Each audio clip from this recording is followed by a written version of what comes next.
حضرت علی رضی اللہ تعالیٰ عنہ کی بارگاہ کے اندر ایک شخص حاضر ہوا. اس نے کہا کہ اے علی المرتضیٰ، آپ نے یہ دعویٰ کیا ہے کہ آپ کا ہر عمل قرآن و سنت کے مطابق ہے،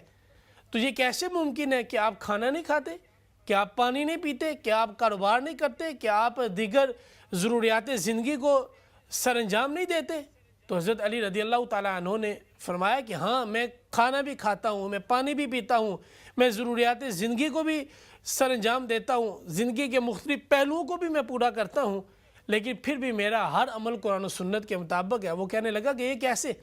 تو حضرت علی رضی اللہ تعالیٰ عنہ نے فرمایا کہ اس لیے کہ اگر میں کھانا کھاتا ہوں تو قرآن و سنت کے مطابق، حضور کے طریقے کے مطابق کھانا کھاتا ہوں. میں پانی پیتا ہوں تو سنت کے مطابق، میں سوتا ہوں تو سنت کے مطابق، میں کاروبار کرتا ہوں تو سنت کے مطابق، میں گھریلو زندگی کو سر انجام دیتا ہوں تو سنت کے مطابق، نماز پڑھتا ہوں تو سنت کے مطابق. گویا کہ ہر عمل میں میرے سامنے حضور کی سنت موجود ہے. تو جب حضور کی سنت کے اندر میں کوئی بھی عمل کروں گا تو یقیناً وہ باعث ثواب ہوگا اور وہ یقیناً ہمارے لیے باعث نجات ہوگا.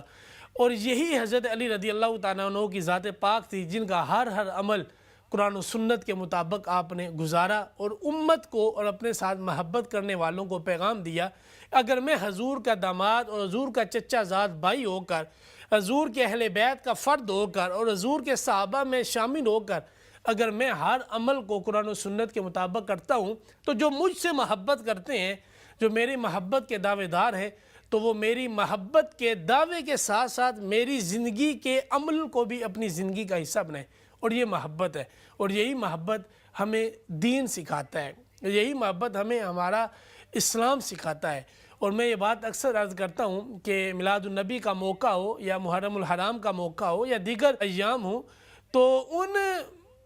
ایام کے اندر، ان دنوں کے اندر اور ان مہینوں کے اندر یہ ہماری ذمہ داری بنتی ہے کہ جہاں ہم ان عظیم ہستیوں کا ذکر خیر کرتے ہیں،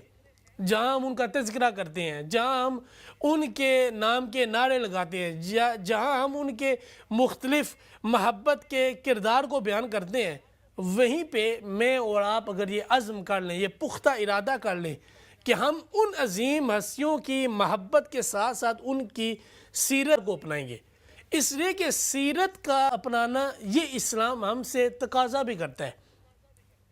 میں اگر یہاں پہ کہوں کہ حضور کے ساتھ مجھے بہت محبت ہے، صحابہ اکرام کے ساتھ بہت محبت ہے، اہل بیت اطہار کے ساتھ بہت محبت ہے، لیکن میرا عمل مکمل طور پہ قرآن و سنت کے مخالف ہو یا ان لوگوں کی طرح ہو کہ جن کا ان عظیم ہستیوں سے کوئی تعلق بھی نہیں ہے، تو پھر کیسے میں اپنے دعوے کے اندر سچا ہوں؟ پھر کیسے میں کہہ سکتا ہوں کہ میں قرآن و سنت کے ساتھ محبت کرتا ہوں، رسول اللہ کے ساتھ محبت کرتا ہوں، رسول اللہ کے ساتھ رکھنے والی ہر نسبت کے ساتھ محبت کرتا ہوں؟ اگر محبت کرتا ہوں ناظرین اکرام، تو پھر مجھے اور آپ کو ان عظیم ہستیوں کی سیرت کو اپنانا چاہیے.